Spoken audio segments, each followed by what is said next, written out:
All right, my friends, welcome into episode 276 of the Leaning Into Leadership podcast. Leadership doesn't just happen. It's not something people magically step into fully prepared. And yet, all across our schools and organizations, we continue to promote people based on performance. And then we hope that they figure out leadership on the fly. Well, today's conversation is about changing that. Because if we're serious about building strong organizations, then we have to be just as intentional about developing leaders as we are about evaluating results. And that same idea shows up in another critical area, academic support. Let's talk about today's sponsor, Hey Tutor. You see, when students struggle, we don't just hope they figure it out. We put systems in place to support them. We build structures that are intentional, targeted, and designed to help them succeed. That is exactly what Hey Tutor does. You see, Hey Tutor provides high-dosage tutoring in math and English language arts, both in person and online, with trained tutors who integrate directly into your school system. Their approach aligns with what we know works: targeted support, consistent progress monitoring, and real accountability for results. They don't just fill gaps, they build capacity. And just like leadership development, when you're intentional about support on the front end, you avoid a whole lot of struggle on the back end. If you're looking for a partner to strengthen student outcomes in your school or district, head over to heytutor.com or hit the link down in the show notes. Check out how they can support your team. Again, that's heytutor.com. Let them know you heard about them here on the Leaning Into Leadership podcast. Okay, folks, so let's dive into this episode. Today, I am joined by Dr. Joy Karavedas, an accomplished educator, a leadership expert, and the author of the new book, The Leadership Tap.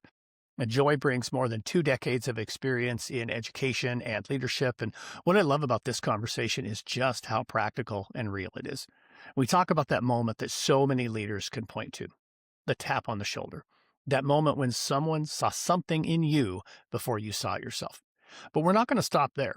We're going to dig into actually what it takes to build a leadership pipeline, how to support people through what Joy calls the messy middle, and why leadership development can't just be about performance. It has to be about including trust and authenticity. If you've ever thought about how to grow your leadership team or how to better support the new leaders stepping into their roles, this episode will hit home. I'll see you on the other side. All right, everybody, welcome back into the show. My guest today, Dr. Joy Karavedas. Joy, thanks so much for joining me here on the show. My pleasure, Darrin. I love chatting with you.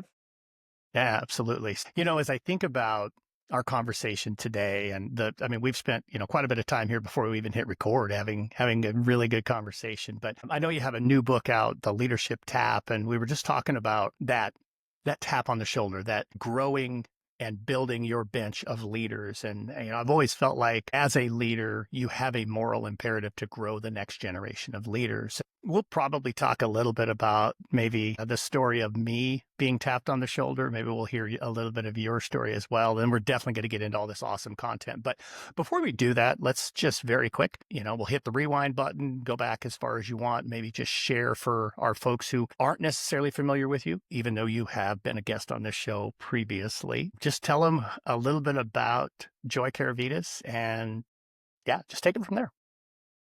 Awesome. Thank you.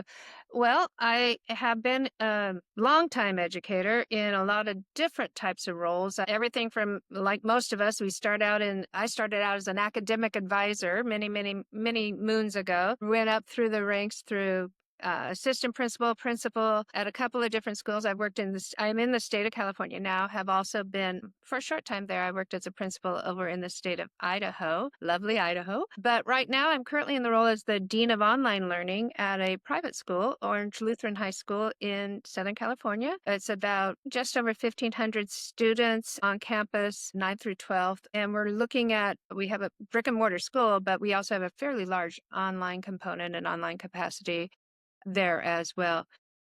That's my day job. I also like to work with other leaders, and I really enjoy especially those who might be in the assistant principal role or in new leaders and new to the principal role, and how do I figure this out?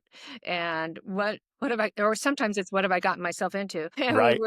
we work through just kind of how do we set priorities? What are some of the first things first? And looking through a few of those different roles, helping coach them up. Most of them are really well qualified, but just having to coach through the decision making processes and the prioritizing processes and some of those other things. I work with a lot of people in that realm through my business. So So leadership just runs through your veins. That's exactly what it is. So yeah, yeah, I just escape absolutely. So sometimes.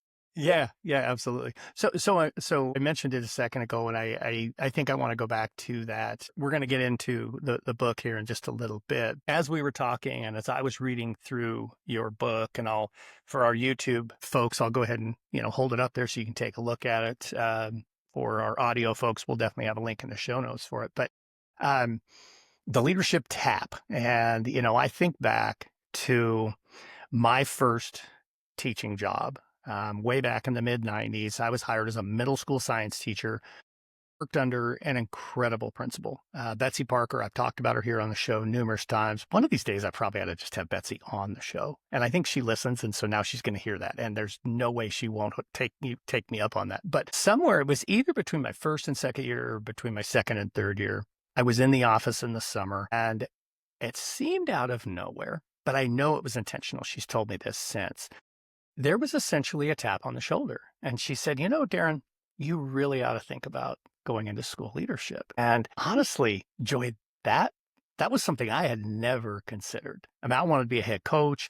And I mean, that was really what pulled me into education. I wanted to be a head basketball coach. And obviously, I mean, that was something I was able to achieve. But that conversation, and now 27, 28 years later, resonates in my mind. And I know there were a number of times where I tapped others on the shoulder. I know there are, groups that I have worked with. I worked with a district one time, and the whole thing was we need to build our leadership bench, help us develop a system to build the bench. So I want to know your tap on the shoulder story. And then maybe, well, let's just go there because then I have a follow-up question. So well, I'm going to go back to just even before the actual tap on the shoulder, how I actually got into education. I was on my road to becoming an attorney. That's what I thought I wanted. My undergrad went into that, thought I was going to law school. Out of college, got married, took a side job over in a law office, and this was where I was headed. This is what I thought I was doing. I had a friend of mine who was an assistant principal at that time in education, and she is the first person who said, I think you should consider education. Maybe that's something that you helping other students and helping other people get to what the things that you like to do. Maybe that would be something. That was my first actual job in education was as an academic advisor at a very small little school. And it changed my life. And that was the first tap on the shoulder, but not quite for leadership. My leadership roles have been a little different in that as I have moved up, I told you I did a stint in Idaho, and that was the first place I started out, went into assistant principal role. I started out actually in a different role out of university and then moved over into somebody tapped you on the shoulder and said, I think we want you over here. I did my my administration certificate there in Idaho as an assistant principal role. And I had another school, and the principal there had asked a few times, said, I think I'm going to want you as the principal at our school. And I kept saying, I don't know. It happened to be Yeah. also the school my husband was coaching football at the time. And that was one of the things I'm like, I don't know. And he probably asked 2 or 3 times until finally I just asked why. What is it about that would be important that you keep asking me? And he said, well, you have the experience, the expertise, things like that. But it's all about perspective also. He says, I think that your background and others bring a different perspective that would be good, not just for our students, but for our faculty and staff. And it kind of changed my idea of what I should be looking at. It wasn't just can I build a budget? Can I work through the accreditation documents? Can I talk to the board, the school board? No, it was how are we going to lead people? What do I bring to in the day to day with students, parents, and teachers? And as a principal, my main role is working with those teachers and how do I equip them to work with the students and parents. And so that was that first tap. I will have to say I didn't listen to it the first. It took him about 3 times before I finally took him serious. Yeah. But Yeah, nothing that wrong was with that that. first roll into it. So At least he was persistent. I think that's definitely a positive right there. So you were saying something to me before we hit record about, what number one, I know you love to write books, and you said that you were working on a book, and this wasn't the book you wanted to write. This was the book that just kind of came out of you sensing and seeing a trend. So let's talk about how that kind of came about, because then I think that'll lead us into talking about the TAP acronym and ways that leaders can really look for the potential in others and some of that kind of stuff.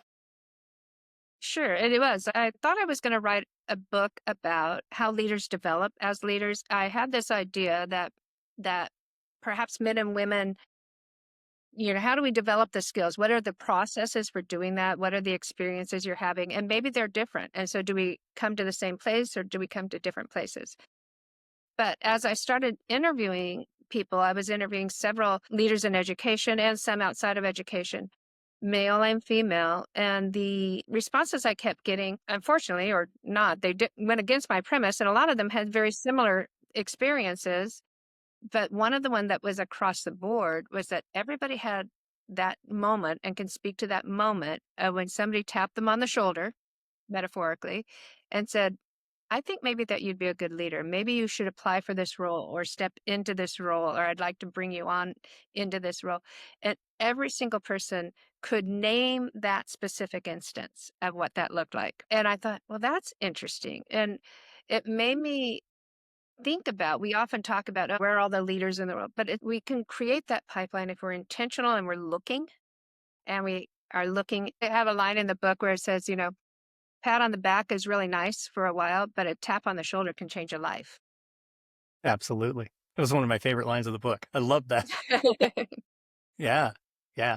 Well, I think too what you're getting at there, and I mean, you mentioned, Nick was a longtime football coach, and in coaching, it is often referred to as your coaching tree, right? Like a family tree, like, Bobby Knight's coaching tree as a basketball coach, or Bill Parcells' coaching tree as a football coach. I've long believed that exact same thing as a school leader. I look at my coaching tree, my leadership tree, and the folks that I've had the great fortune to work alongside with, shoulder to shoulder with, that are superintendents, that are, building administrators. One of the best ones I ever got the chance to work with just landed a high school principal position in his wife's hometown. I'm so excited for him. But I think that's kind of what you're also kind of talking about there is, as leaders, we should always be thinking about how we can,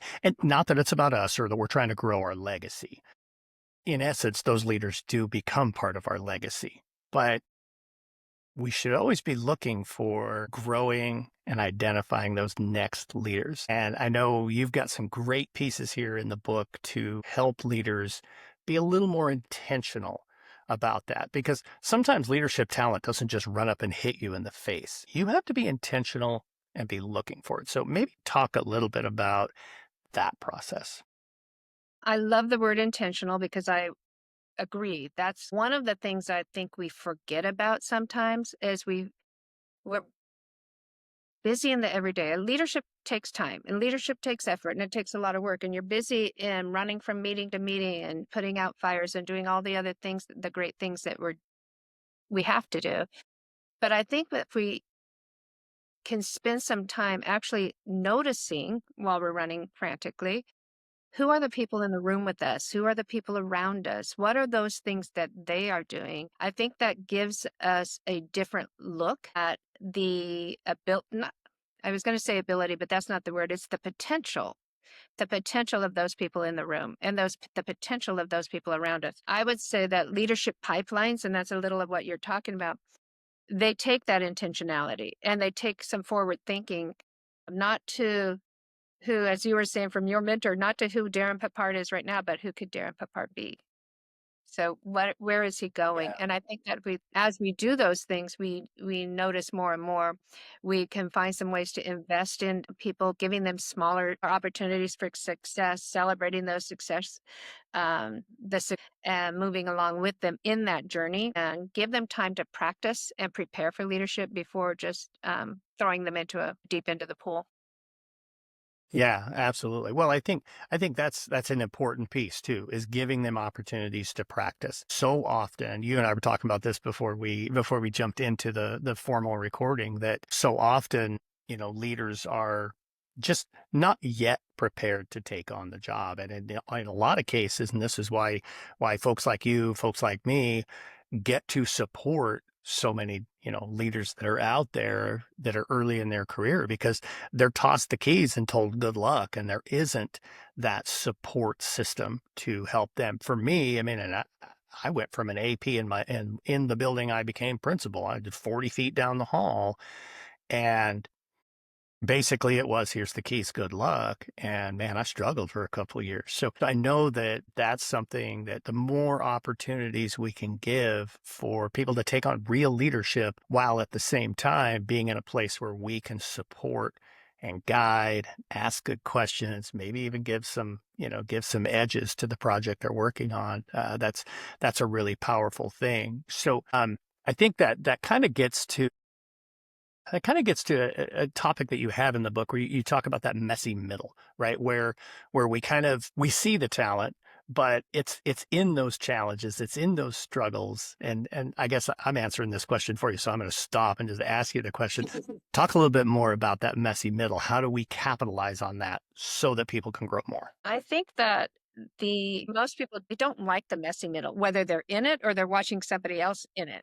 We all want to run right through it really fast. There's a Dr. Becky out of Harvard, that's what she goes by. She was talking to her students there. She teaches psychology, and she talks about the from not knowing to knowing, and that road from not knowing to knowing. And the whole point of that is, during those processes, while you're learning, while you're growing, you become more resilient. You're developing more ideas, more perspective. You are developing as a human, moving from not knowing to not to knowing. It's not just, I didn't have information and now I do. I think in Right. leadership, it's very similar. And I call it the messy middle.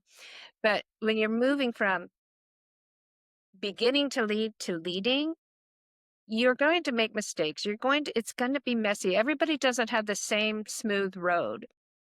Whether you're the assistant principal moving into principalship, or you're the CEO of an organization who's been doing this for 20 years, I think it's still going to be a little bit messy. And that road, we learned there, we develop resilience, learn to our style. We learned who we are and what is our comfortable role as a leader. How do we approach decision making?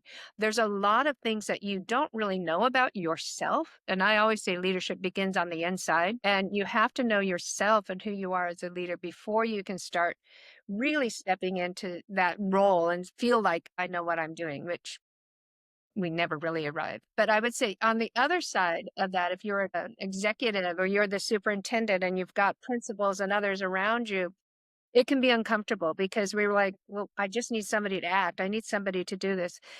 And you also have to give them that space to grow. And that's your greatest job, is helping them to develop, or bringing in somebody like you who can help them develop, is helping them, giving them the benefit of that space, creating a safe space, with permission to try and permission to fail and fail forward and learn. Think we all, regardless of which side you are on between not knowing and knowing, we all want to rush through that. We want to run right through that because it's uncomfortable. It's uncomfortable. It hurts a little bit, but allowing ourselves that time to really spend that time growing, developing resilience, developing patience, and learning the skills that we need is really, really beneficial. Well, I think that's the key right there too, right? I mean, yes to everything you just said, but that messy middle is where we learn. Mhm. You're right. It isn't, today I didn't know how to be a principal, tomorrow I do. It's just not how it works. It is this continuum that is both this linear growth, but also it's a pendulum. And then you get weird like things that come in and crash down on it all at the same time, right? Like we were talking about Joshua Stamper. Shout out to our good friend Joshua Stamper. He describes school leadership as it's just like riding a bike, except the bike is on fire and you're on fire and everything is on fire. So yes, it is like in that messy middle, all of that is happening and it is going to take time to learn and take time to develop. And one of my favorite questions to ask early career leaders, I mean, anytime I'm around someone, even if like not somebody I'm coaching, like I'm just, at a conference somewhere and somebody's like, yeah, I just finished my first year as a principal. Favorite question without question at all. Tell me something you've learned about yourself, because it's that reflection. That's how we grow. That's how we get better. And man, I get some of the most interesting, like, types of looks from people when I ask that question. And it's for that exact reason. It's that messy middle that makes such a difference. Looked like you wanted to jump in on that. So I'm going to Well, I stop think talking and let you. when you say reflection, I actually, way back when I was doing my doctorate and the research for that, one of the top 7 things that came out of what leaders was most beneficial was the time for reflection. It also came out that I wanted to say something like 84% of them don't take the time for reflection because we're busy with the bike on fire, and we learn so much from that. And I think what we can do if we're leading young leaders or leading new leaders is offer them those questions just like you asked. And we give them space to pause and think, what have I learned here? Rather than just rushing through and say, okay, I finished that and now let's move on. Yeah. I think that's really a Yeah. gift that we can give people. Absolutely. Yeah, it's just such an important piece. I talk about it here on the show all the time, this balcony level leadership, like get out of the weeds, get up and just take some time to reflect. So I want to make sure we get to this because our time is flying by. One of the core elements of the book is is that TAP formula. And I want to make sure that you have an opportunity to talk about because I think it's fantastic. And I think it's really kind of a nice way to maybe pull all of this together. So talk a little bit about that leadership TAP. Sure. So it is an acronym for trust, authenticity, and performance. Trust plus authenticity plus performance is the leadership tap. Not necessarily in that order, but I will speak to them in that way because often when we're tapping people for leadership or we're saying they'd be a good leader, we really spend a lot of time looking at performance. We're looking at what have they done? They do really well in this area. Then we throw them in the deep end of the pool and can't figure out why they don't know how to swim because we've only looked at the performance in one level. But performance is key.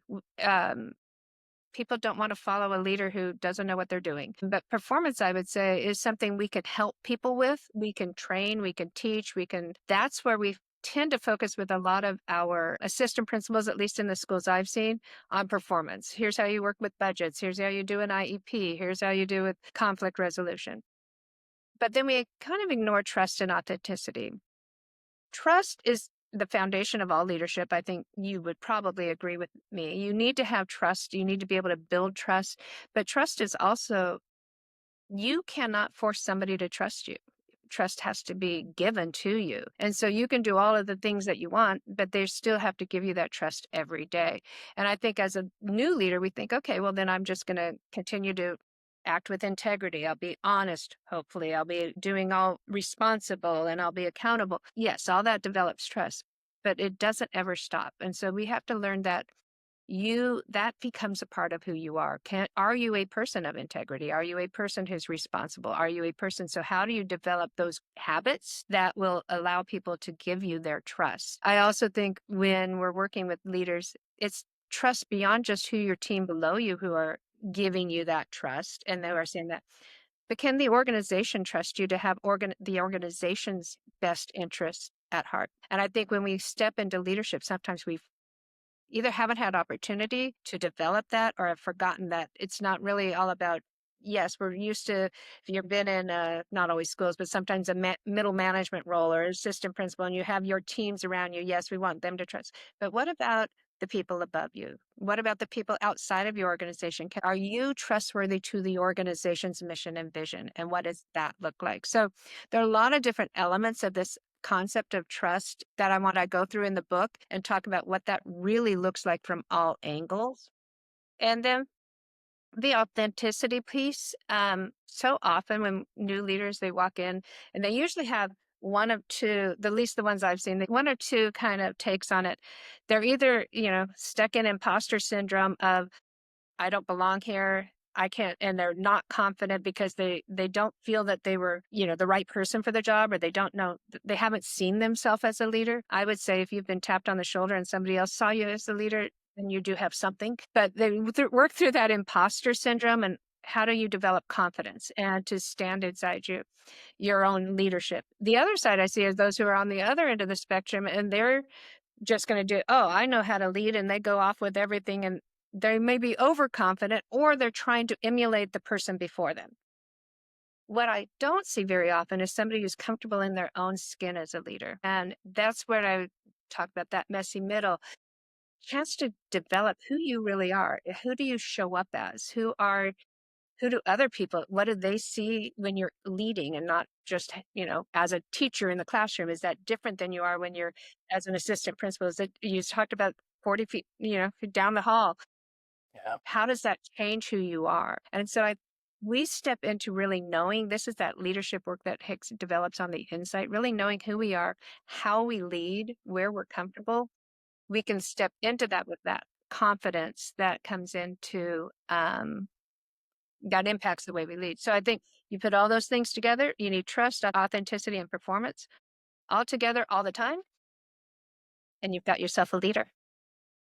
Absolutely. Well, and I think, to stay on the performance piece, and this is why I think the other two are so important. This is why this really resonated with me in your book, is we do tend to look just at the performance, boy, what a great teacher, what a great salesperson, what a great, construction engineer, whatever, right? But that, and then moving to a leadership role, the skill set doesn't transfer. They are very rarely are the same set of skills going from, you know, being great in having that incredible performance in the role that you had and now leading people. They're not the same role. That's why I think the trust and authenticity piece, along with obviously you want somebody who's a good, has done that, has really, demonstrated great performance in there. So all very, very solid pieces there. As I mentioned, our time is just flying by. So I'm so glad we had an opportunity to get to that. I got like 7 follow-up questions I want to ask, but I'm not going to do that for the sake of our time and for your time too. But we're at that point in the show, Joy. You've been on the show before. You know how this works. But the last question I ask everybody is, how are you leaning into leadership right now? I'm going to use, as I've told you, yes, I have a new book, and yes, I work with leaders all the time, but I also have a regular full-time day job. And I'm leaning into leadership because I've recently taken a step into a role that was probably, although it's one I somewhat volunteered for, it's probably not the role that I was really as comfortable as I thought I would. And it's leading some strategy changes in my organization, leading some structural changes in the organization, which I've done. But then when you're working this and doing this in an area that may or may not be the one that you feel like you have the most information on, I'll get a little, that sounds very vague, but education's changing, innovation, AI, online, hybrid school, all of the different things that we're doing now. I'm stepping into that world of what is the future of education. And I haven't quite figured it all out to know what the future of education is. I know Yeah, a little bit about a lot of things. And so now I'm trying to really deep dive and help my school kind of figure out what that future is for them. And yes, here's where the future might be going, but what fits with our mission, our vision, our culture, and really taking a deeper dive into that. And that's taken me into a lot of leadership roles in places that I wasn't sure that I was going to be going right away. So that's my that's leaning all into right. leadership. There you go. I love that. Just continuing to learn and find new opportunities to lead. I think it's fantastic. So, Joy, people are going to want to check out the book. They're going to want to get in contact with you. What are the best ways for them to find you? My best way is probably through my website at drkaravedas.com. There is a link to the book there. You can also get the book on Amazon through the website. If we want to just touch their base, there is a link. It says a 30-minute consultation, but I'll talk to you for as long as we need. We can talk if you just want to explore some different ideas, go through a few questions that you may have. But that's probably the best way, drkaravedas.com. Excellent. We'll make sure there is a link in the show notes for that so everybody can get in touch with you. Joy, thank you again for joining us here on Leaning Into Leadership. This has been a blast. It's been great to catch back up with you. It's always a pleasure. Okay, Thank folks, you. great conversation there with Dr. Joy Karavedas. Really appreciate her coming back on the show. And make sure you get down in the show notes, hit the links there, check out Joy's new book. It is absolutely fantastic. Again, I greatly appreciate her coming here on the show. And now it's time for a pep talk. Today's pep talk, I want to build off of what Joy just shared. I think there's so much to be said for building that leadership pipeline. I think there's so much to be said for that moral imperative that we as leaders have, which is to grow the next generation of leaders. So I want to challenge you over the next few weeks. I want you to create a document or open something up in your phone if you do a notes app or something like that, or wherever it is that you keep notes. I want you to create a new page and I want you to just simply start making a list. Who are the people in my organization that have leadership potential that I have yet to tap on the shoulder? And then I want you to think about what might be a way that you can go and have that tap on the shoulder with them. How can you go have that conversation? I mentioned it during the show when Betsy Parker tapped me on the shoulder. Joy talked about her tap on the shoulder moment. We've had countless people here on the show talk about theirs. So pay it forward. Figure out how can you go and tap a few people on the shoulder and start building your leadership pipeline even more than you already are. Hey, that's what I've got for you this week, folks. Thank you so much for joining me here on Leaning into Leadership podcast. As always, make sure you rate, review, and subscribe. Share this episode with somebody else who you think is going to benefit from this show. Again, every time you do those things, that's what drives the algorithm. That's what gets more people listening to the show and having an opportunity to get connected with all of us here at the Leaning into Leadership podcast. Get out there, folks. Have a road awesome week.